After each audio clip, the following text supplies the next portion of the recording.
Hey guys, this is Hee Haw with Dark Moon Cards and Games. While everybody is out there telling you what's what in Fusion Strike, I'm just giving you the builds as I get them worked out and functioning the way I like them to. I've got a lot to get into today. But before I do, help us out. Hit that like button and subscribe so you'll know as soon as we post our next video. Share our content also with anyone getting into the game or wanting to build something with the Pokemon that I feature here. I guess it's pretty obvious I am a low-key guy. I'm not going to do backflips or run around screaming about everything that I do, but these are solid lists. So if you enjoy seeing what we put out there for you, then pass them along and help us out a little bit. And like I said, got a lot to get into today. We're going to look at 3 different decks. So I'm going to try to get through each one as fast as I can. Won't have any games for you. We're going to look at Volcanion V, Rillaboom VMAX, and Gyarados VMAX. So let's take a look here. So the first deck we're going to look at is going to be one that revolves around Volcanion V. And before we get into that, I have spent some time going back through all of the fire decks, basically everything that relied on Welder, which basically were all of the fire decks. I think after looking at those, I think all the VMAXs are still playable, and that's just really because of the combination of the Supporter Rose and the Stadium Rose Tower. They're a little trickier, but I think I've been able to get them pretty decent success with those. And the problem though being these guys like Volcanion V and Houndoom, things like that, without the VMAXs, is they are a little trickier task, I guess, to try to get that get them working. It definitely takes some thinking outside the box, which I think I've done on this one. It's a little quirky, however, I wouldn't be presenting it if it wasn't functional. I think it's actually pretty decent. A little tenuous because there are some coin flips as part of it, but I do like how it plays. So let's get into it so we can just talk about the parts. And the strategy of this deck is very simple. You boost the heck out of the HP for Volcanion V, get him out of one-shot range, and then you weaken the field with, let's pull him up here, with his massively underpowered attacks. Definitely at a first glance, these attacks kind of stink when you look at them, but they're really not as bad. But you just kind of do that until they damage you, and they do need to get more than 100, or they need to get 100 damage onto you. More than that is pretty typical in the game to activate Dynamite Tackle. And once they do, it goes from the measly 100 to 250, and we can actually boost that a little bit more. But first things first, let's get to the bulking up Volcanion part of it. As you can see, he's 220 HP. And we are going to use Abomasnow. And this is not stackable, thank goodness, or this would probably be broken or banned. But his toughness boost your single strike Pokemon in play, except for Abomasnow, get 50 HP. Like I said, you can see there, you can only apply one toughness boost ability at a time. So no benefit to getting a second one of these evolved, unless you could think somebody's going to go after their first one. So that bumps your 220 to 270, and then we're going to go another 50 with the Cape of Toughness. So that 50 will take us to 320 HP. And this is another place where you can alter this. I just did 2 of these. Heat Energy gives you 20 more HP, just to your fire Pokemon that it's attached to. So that takes you to 340 with 1, 360 with 2, and like I said, only have 2 in here. I guess if you max this out, you could try to take him all the way to 400 HP, which at that point I would think you'd just be trying to figure out maybe a way to heal him and just ride the one Volcanion for the entire game. Don't think that's as viable of a strategy, which is why I did not go that way. That pretty much covers the bulking up of Volcanion. The second tier, I guess, to making this deck work is to get your energy in play and get it out in time for it to matter. Because it doesn't matter if you can bulk this guy up if he gets knocked out and two-shotted before you can actually accomplish anything. So we have a little mix on that. Got one Victini in here, and again, you might be able to change some of the counts around in here and add more than one of these if you like this way. This is kind of more of a, if you start with him, it's okay. If not, it's kind of more of a recharging him later kind of thing with the spreading flames, where you can attach 3 fire energies from your discard pile to your Pokemon any way you like. So he has a little bit of utility in there. And then of course when I was talking about this being a little tenuous at the beginning, that is because of this card. It is a love-hate relationship with this card because it's a coin flip based card. So that's a way of accelerating energy on it too. Of course you have to get them in the discard pile. That's pretty easy, pretty self-explanatory. I think more importantly than just getting it into play is kind of keeping it in play and being able to power up multiple Volcanions. So that's where XP share comes in. I've got 2 of these, and I'll show you here in just a second why we only have the 2. You can kind of move these around. Let me actually go pull this up so you'll know why we can move it around. Now I did 3 shopping centers. It simply says once during each player's turn, that player may put a Pokemon tool attached to one of their Pokemon into their hand. So using that with these 2 XP shares, once you get 1 Volcanion started, you can pull up a, you can get an XP share on a second one, just to preserve any energy from somebody knocking at your active Volcanion. Definitely helps a second one kind of come into play a little sooner. And once you've met the energy requirements for the Volcanion that you have this attached to, you can just go back to the stadium, pick up that XP share, and put it somewhere else. And also, I guess where this kind of comes into play, you got 3 of these, so you shouldn't need to preserve these in the same way that you want to the XP shares. But if you have an active Volcanion that already has damage on it, you know it's going to get knocked out on the next turn. But he doesn't need the extra 50 HP to stay in play for that turn. You can go ahead and use the stadium to pull up the cape and hold it to your hand for the next Volcanion or whatever. You do just have to plan your turns out a few turns in advance on this, because you can only do this once per turn. And as far as any other techs go in here, go back to the Pokemon. I added 1 Talonflame in here. I like it for multiple reasons. One, he's a fire guy who is not weak to water, so it gives you that option. Fast Flight is another sort of good out, either if you're just dead stuck, or if you do get him on your opening turn. It's a good way to really get things started with this deck. It's a good way to get fire energies into discard pile for Turbo Patch. And he has free retreat too, which is also handy. And why I included this escape rope. I like the combination of escape rope and Talonflame because he has free retreat.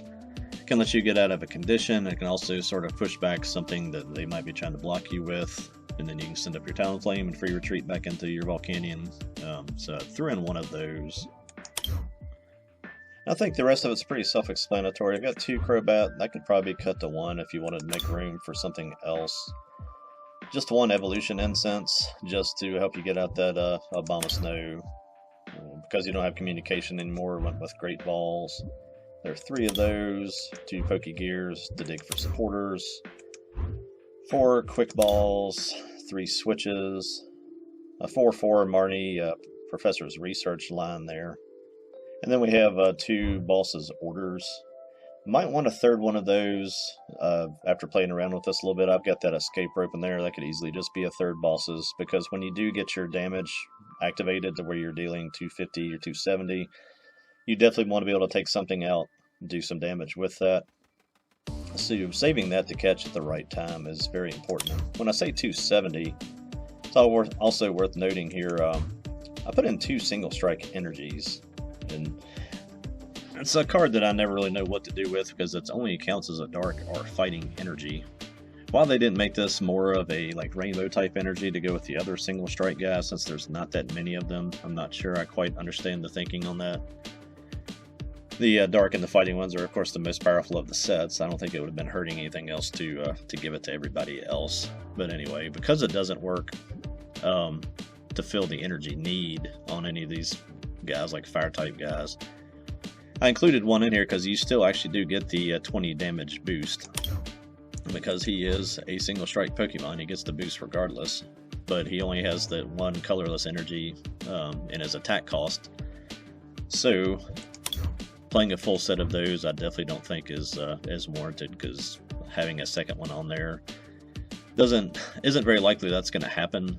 unless you tried to play this with Houndoom, and that's a completely different deck all the way around. So, but that's the biggest place to probably try to play around with this deck is in the energy counts. Like I said, I've got 2 of these, which could easily, you could increase or you could just remove them all together. If you wanted to just go with the max HP, you could add 2 more of these heat energies. 8 on the fire energy seems to be pretty solid. I don't know if I'd want that count to get any lower. Yeah, give this one a try. I think this is about as good as we can get out of Volcanion at the moment, unless something comes down the line later that will improve his chances. But I think you will enjoy this one, so see what you can do with it. Alright, deck list number 2, and these are really just being presented in random order, none more important than the other. It's going to be Gyarados VMAX. And if you guys have watched any of my videos before, I really started with our Snorlax VMAX Cinccino deck that focused on, or worked off to the Fire Energy Welder kind of engine, plus Cinccino being able to help you draw and attach energies. So that's really where this comes from. With the addition of Altaria, just took out a 1/1 part of that Cinccino line and put this guy in because it can let you draw whatever supporter that you need, especially with Cinccino. Put it on top of your deck with Altaria, and then you can make do and get it on that turn, which works very nicely with everything in here. But let's get to the big guy, and half the time I don't really look at these Vs because most of the time they're just sort of a holding place to get to the VMAX, but Gyarados V is actually worth a look. Get Angry does 3 energies, was a kind of heavy cost on it, but it does 20 damage for each damage counter on him. And this is really becomes an essential part of this deck, and you'll see why here in a minute. Heavy Storm, 4 energies for 180 is not shabby. The main thing is just keeping your 220 HP guy alive. There's too many things that wipe that out to invest 4 energies in it. But definitely don't forget about Get Angry, because Gyarados VMAX, he's 330 HP and has good attacks of his own. But while I'm on the Get Angry part, let me hop down here. I've only got 2 of these in this build. Maybe need a third. I have not played into a game where I couldn't get it. That's the reason I've kept it at 2. But this memory capsule lets you use any of your previous evolution's attacks, so it lets you use Get Angry. I think with if you go to 10 damage away from this, what was that, 6? It's over 600, like 680 damage or something, I guess you can do with Get Angry. So I mean, it definitely provides you a massive attack if somebody does a lot of damage to you. The other attacks, though, are, I think, stand on their own pretty well. Hyper Beam only does 120, but it discards any energy from them, so it's not just discarding a special. So that can definitely slow things down for your opponent. And then Max Tyrant for 1 more energy, 3 waters, and colorless does 240, which is definitely solid in this format. It gets all the regular Vs and gets you well on your way to any kind of 2-shot that you need on a VMAX. And anything that is weak to water, it's definitely going to take out, because at 480, nothing's going to live through that. Next, as far as the Pokemon go, it's pretty standard in most of the lists you'll see here. I've got the 2 Crobats. Sometimes I think that's only needs to be 1, because I swear in the trading card game online, half the time I start with 1 of those 2 Crobats. And like I said, I think I already mentioned 3/3 on the Cinccino line. Down the line, got 3 Evolution Incense, 3 Level Ball. Makes it pretty easy to get Cinccino. Once Cinccino starts, then you've got that built-in draw power for the rest of the game. Then 4 Quick Ball. I skipped him there. I got 1 Pal Pad. Pretty self-explanatory on that. It's really just to let you get more Melanies if you need them. Also good for getting your bosses back. With having to run Memory Capsule, didn't really have room for Air Balloon, so I went with the switches. You can pay your retreat costs on Altarias for free, but on Cinccino is just a 1 energy retreat. Same thing on Crobat, so I thought the switches would just be good to go in between Gyarados if you have to. And this is probably the biggest card that I'm always looking at with a raised eyebrow on my list. Really couldn't think of something else to put in, but I have also had this early and forgotten and blocked myself from using Crobat, so I don't know. There might be a better stadium inclusion, but really outside of that one Crobat drop, that's I think really the only time you need an ability off of V. So maybe it is the best option for there, I don't know. That's probably going to be personal preference.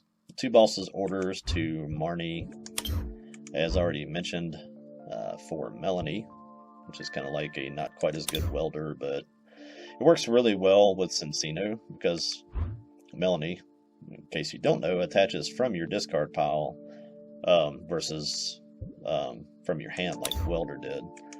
Easy to get waters in there with the Make Do ability. You can just toss a water energy with that, and then it is there for Melanie, so that's a really good combo, really, in any kind of water deck. I have 4 research. I think that's pretty self-explanatory. Again, just 2 capsules. Would love to get a 3rd there. We'll probably figure out a place for a 3rd as I go in this one. Then 4 capture energies, because that's just good on everything. You're trying to get this several of the Cincino out. If you start with Cincino, you can attach that to him, and then use the energy assist as a way to accelerate energy on the Gyarados. Getting that little extra 40 damage isn't bad. The capture energy helps you get at the guys that you're still missing. So definitely like that. 8 water energies, much like the fire deck we looked at, the Volcanion deck. Seems to be a pretty solid count. This deck in general, if you just kind of keep this somewhere as a kind of a skeleton build, is really easy to interchange with just about any of the VMAXs. You can use this Cincino skeleton for pretty much any VMAX out there that you want to. It works in all of them. And I don't think there's too much else to really discuss in this thing. It really is just a Gyarados focused deck. But I do like having all the attack options. You can really cripple somebody by keeping them from being able to attack if you can get there fast enough with Hyper Beam. And then once they, especially if they're not super paying attention, or if you can hold that memory capsule, let them lay some damage down on you, and then you can get angry and just nuke something with Gyarados. Looks like a lot of people have kind of ignored this Gyarados VMAX card set altogether, and I think that's a mistake. I think it's actually a pretty solid Pokemon, so hopefully it'll see some play. I like how this deck plays, and would definitely consider taking this to a tournament if I know I'm not going to be surrounded by lightning decks, which I don't think is a huge issue right now. So, alright, our 3rd and final list for this video as a grass option, since we already gave you a fire and a water deck. Thought we would throw in a grass one, and I was heavily influenced to go this route after watching the newer movie on Netflix with Zarude. As you can see, his name is in the title here, Dada. Which, while we're opening that deck, I guess was a nice mix of the traditional Tarzan story and the Avatar movie. But it was at least watchable anyway. But this, I think this is a deck that just sort of got left behind as soon as Rowlet and Alolan Executor tag team left, because I guess people had it in their minds that attack was the only way to get to the regular Rillaboom. And I can tell you from playing with this that I think this is actually an easier way to get there, a faster way to get there than it ever was with that, which you'll just have to test and try on your own. But I like to not have to just waste that attack that you had to get the Rillaboom. So this is just going to be basically to charge up Rillaboom VMAX and just drive as deep as you can with him. I've always thought he had good stats. Energy cost is a little heavy, but it's really not that big a deal. 330 HP. He can do Scratch for 50, which is whatever. I guess if you're desperate, you can do that. The max beating, 4 energies, 3 grass, and 1 colorless. You can discard up to 3 of these grass energies on it, and does 50 more for each one, so that takes you to 280. So the energy versus the damage output is maybe not exactly where it should be, but it's still 280 is very solid. And I think with his HP, he is definitely playable. And definitely looking at Rillaboom V is worth a mention as well. He has a pretty solid attack 220, can take out some of the regular Vs. And also, as far as setting the this deck up, Forest Feast just basically like a call for family. It lets you get two basic grass guys and put them on your bench. So if you have to start with him, it's not bad. I don't think too many things are going to knock him out on second turn of the game. Some things probably are capable of doing that, but that doesn't have anything to do with whether or not he's good or not. So going that route, we've got a 3-2-3 line of Rillaboom. And then a 3-3 line there. Of course, I have two Crobat. And then we threw in one Dada, one Zarude V. And this is for the guys that can't one-hit the Rillaboom. You can use Jungle Rising and attach energies from your hand and heal one of whoever you attach the energy to all the way. I think this is a much better card than it gets credit for. I guess probably because it hasn't had very many good homes. I mean, not too many good decks to really play it in. But I think this actually works really well here. And doing the 100 damage kind of sets up your Rillaboom. You get 100 on them, and then you can do up to 280 on the next turn. That's 380. So it's definitely a nice 1-2 punch there. Especially being able to get it from Zarude, where it would cost you 2 prizes versus having to bring it from a VMAX. And I talk about this being pretty easy to get started. Like I said, you can use the Forest Feast to get guys out. I've got 4 Quick Balls, 4 Evolution Incense. Didn't run any level balls. I don't think you really need them. And it's because of Turf Field Stadium. As long as you get your guys down, you can use this stadium between this and Evolution Incense. It's really easy to go get Rillaboom and then have your rare candy and just evolve to the traditional way with rare candy on your second turn of the game. And I think really when you play this, you definitely want to get two in play, but a very quick second turn one definitely gets you ahead of whatever you're playing against. That second Rillaboom can come later as you need it. So with that being said, we do have 4 rare candies, and I don't think there's anything else here that's super out of the ordinary. Do have Bird Keeper. I like that with the combination with Zarude, where you want to be able to attack with him, but you don't want to always have to just toss energies off of him to retreat. So being able to use him and then Bird Keeper back into a Rillaboom and draw cards, so you get that switch and draw combo there, is nice. I did work in 3 Boss's Orders here, because again at 280, you definitely want to pick and choose what you can knock out.